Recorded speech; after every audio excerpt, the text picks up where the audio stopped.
Hola! Benvindo a Cabo Verde. Eu sou Justine from Group 7 of One Creative Writing. Today, we will be raising awareness, cultural awareness about Cabo Verde or Cape Verde, which is an archipelago in the Atlantic Ocean in the west of Senegal.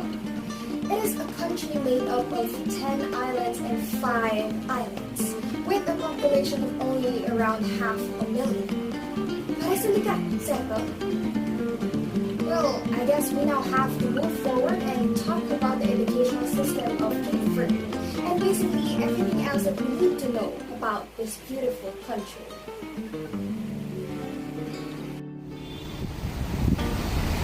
Hello everyone! My name is Aya, and I am your travel guide for today.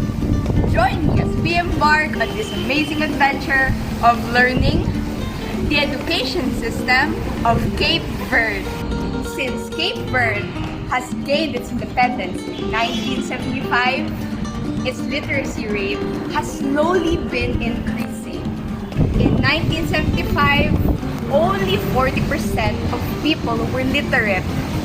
But today, more than 80% of people are now literate. That is truly an amazing feat. Now, did you know that those in Cape Verde has a 6-6 formal education structure?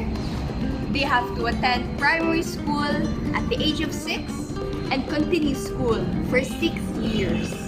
Now, the secondary level has to go through 5 more years at the start of grade 7 to grade 12. The school year runs from October to July, and it is free, universal, and compulsory for those aged 7 to 13. However, attendance is not mandatory. Early school enrollment rates exceed 90%. However, dropout rates are high. It is also important to note that Cape Verde has no university. Cape Verde does not usually specialize in education. Well, that is all for the education system of Cape Verde. I hope you learned a lot, and bidding off goodbye, I am Aya, your travel guide for today.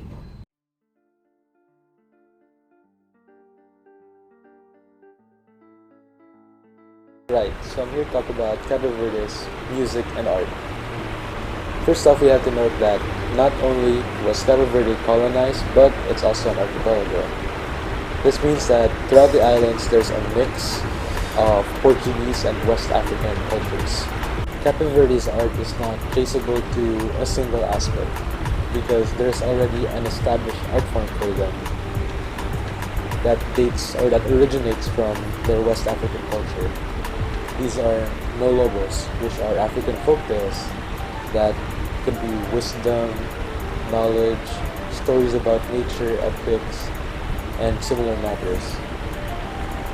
There are also African batiks, which is an ancient West African art form that they do by making prints and transferring them to fabric. In stark contrast to their art is their music, since a lot of it remained intact as they got colonized. So, as for their music, you have batuques. These batuques are performed by women who play a polyrhythmic beat accompanied with singing. Next are funanas. Funanas are slow songs and or chants vocal melodies that are accompanied by them playing an accordion. In the 1950s, there was a push to establish a Cabo Verdean identity. Writers from the Claridado, which was a cultural magazine from then, got interested in the Creole culture and language. And so they wrote pieces, poems, essays, stories in that language and culture. And slowly but surely, they were able to slowly integrate that sort of culture and make it their own. And make it their own, the Cabo Verdean people as a whole. And as of today, it is being slowly pushed to be their official language. So that's it for the Cabo Verdean culture perhaps music and art.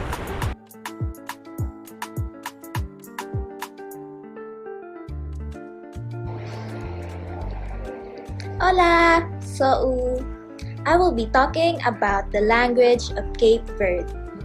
The official language in instruction and government is Portuguese, but the unofficial one, spoken by most, if not all, is the Cape Verdean Creole, also known as Cabo Verdeano, or simply called Creole or Crioulo.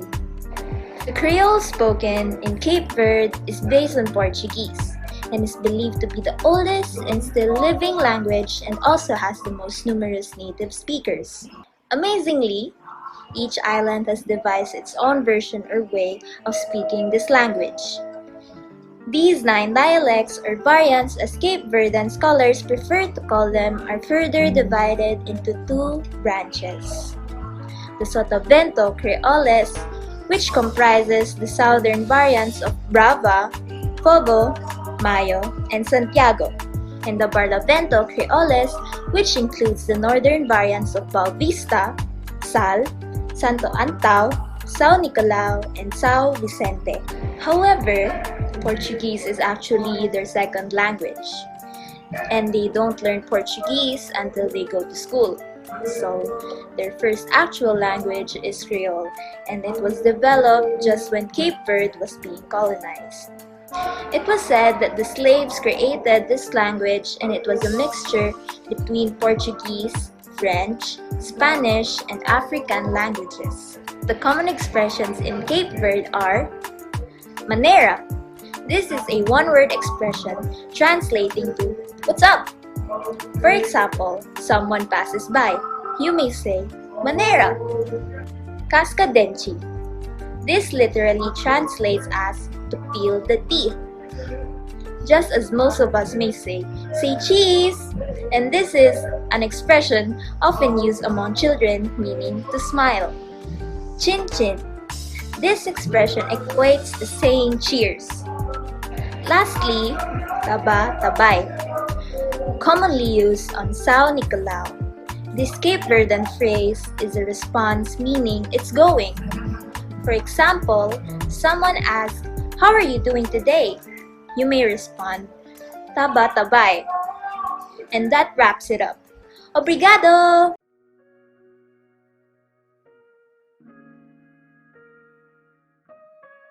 Here I saw the glory of tropical vegetation. It has been for me a glorious day, like giving to a blind man eyes. He is overwhelmed with what he sees and cannot justly comprehend it. These are the words of the infamous English naturalist, geologist, and biologist Charles Darwin when he first came to Cape Verde in 1832. To this day, music, storytelling, and food are the Verdeans' way of life, a form of expression of themselves under the Portuguese rule. Witnessing this rich culture on Santo Antao Island, one of the second largest islands in Cape Verde, one among the 10, is an immediate privilege that one wouldn't want to miss out on. A developing nation, despite its limited resources, tradition remains. If you take the time to listen and observe, you'd catch yourself glimpsing on the islanders singing as they work. A pair of guitarists battling their skills out on the doorstep of their homes, strumming their violaos till supper. You'd find locals walking barefoot, not in solidarity, but just the way they do not like to wear shoes. One could choose to linger around to dive into Cape Verde's homemade food. A staple among many is cachupa, a rich meat stew that goes way back because of how it sustains people's meals for days on end. Not only is it shared among the family, but it also serves as a way of gathering the community by having get-togethers through the union of food and music in a small town. Sharing is indeed a way of life, and it is evident in these Verdeans, especially when it comes to storytelling. Laced with music and food comes batuku, aka batuk, a tradition of singing and dancing that was banned during the time of Cape Verde's colonization to suppress their form of expression. Eventually, it became more than just a rebellion, but a part of their identity and culture that even during a small home dinner, the richness of these arts is very much present and bright. One can indeed have a sweet time to kick back and lose oneself in the tropical Green Cape. Ven a visitor!